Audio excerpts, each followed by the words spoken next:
Bonjour et bienvenue dans cette vidéo, seconde de la série pour les utilisateurs du logiciel d'Atlas Notarial.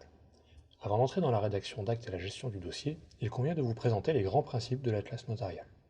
Vous pourrez régulièrement revenir à cette vidéo pour avoir ce résumé, mais il y a bien entendu des vidéos détaillées pour chaque sujet. L'Atlas Notarial a pour but d'informatiser l'ensemble du processus de l'acte notarié, c'est-à-dire qu'il doit être possible grâce au logiciel de stocker toutes les informations du dossier au format numérique, et d'autre part d'avoir à tout moment un outil utile pour vous aider dans votre travail. Le notariat reste le notariat, et le logiciel suit les mêmes règles que celles que vous connaissez. Vous retrouverez donc naturellement un dossier qui contiendra des pièces justificatives, les actes, correspondances et bordereaux, la fiche comptable du dossier, les dépôts, quittances, etc. Le premier avantage de l'informatique, c'est qu'il n'y a plus de dossier physique. Vous pouvez ouvrir le dossier informatique de n'importe quel ordinateur dans l'étude sans avoir besoin de chercher le dossier physique dans tous les bureaux. Deux personnes peuvent même consulter le même dossier simultanément dans deux bureaux différents. Mais là où ça devient intéressant, c'est qu'il est possible d'analyser les données autrement que simplement dans un dossier. Il sera donc possible d'interroger d'un coup l'état de toutes les formalités de tous les dossiers en cours, ou par exemple, d'interroger l'ensemble des fiches comptables pour connaître le total consigné sur les comptes du notaire. Vous avez à l'écran la représentation des données dans le logiciel, avec la saisie du dossier d'origine, auquel on ajoute la saisie des biens en français et arabe si nécessaire, la saisie de l'état civil des fiches clients, pareil, en français puis en arabe si nécessaire, la gestion électronique des documents, qui permettra d'enregistrer les documents numérisés, comme les pièces justificatives, carte nationale d'identité, titre foncier, etc.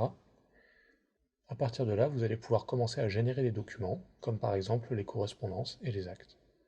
Pour cela, vous pourrez vous aider d'outils d'aide à la rédaction, modèles de documents, closiers, et avoir directement à disposition les comparutions des différents intervenants. Puis on pourra prendre le rendez-vous de signature, qui apparaîtra dans le calendrier de l'étude, et après signature, on passera à l'acte au répertoire, on indiquera au logiciel l'ensemble des formalités à accomplir, et on pourra réaliser l'ensemble des opérations des formalités. Expédition, bordereau, calcul des taxes, suivi de la course, numérisation de la quittance. Toutes ces données sont systématiquement en lien avec la fiche comptable du dossier, ce qui est représenté en dessous. On pourra donc saisir les reçus de dépôt, que ce soit CDG ou à l'étude. Le logiciel vous générera alors les reçus de dépôt à remettre au client.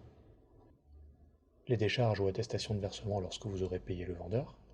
Et enfin, tout ce qui est frais de déplacement, émoluments du notaire, etc. seront déconsignés pour aller sur le compte du notaire avec calcul automatique de la TVA. L'ensemble des données que vous avez à l'écran sera rempli chronologiquement, ce que vous faites actuellement dans vos dossiers. Mais grâce à l'informatique, il sera possible d'accéder aux données de façon transversale.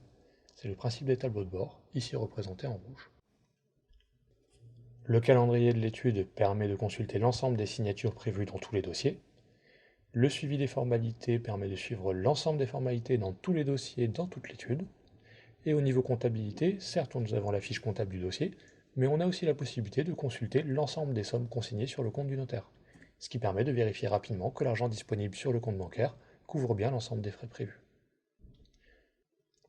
Ceci clôt la présentation des grands principes du logiciel d'Atlas Notarial. Si vous suivez la formation dans l'ordre, la session suivante portera sur la présentation de l'écran d'accueil et des tableaux de bord. N'hésitez pas à nous faire part de vos remarques dans les commentaires, et merci d'avoir regardé cette vidéo.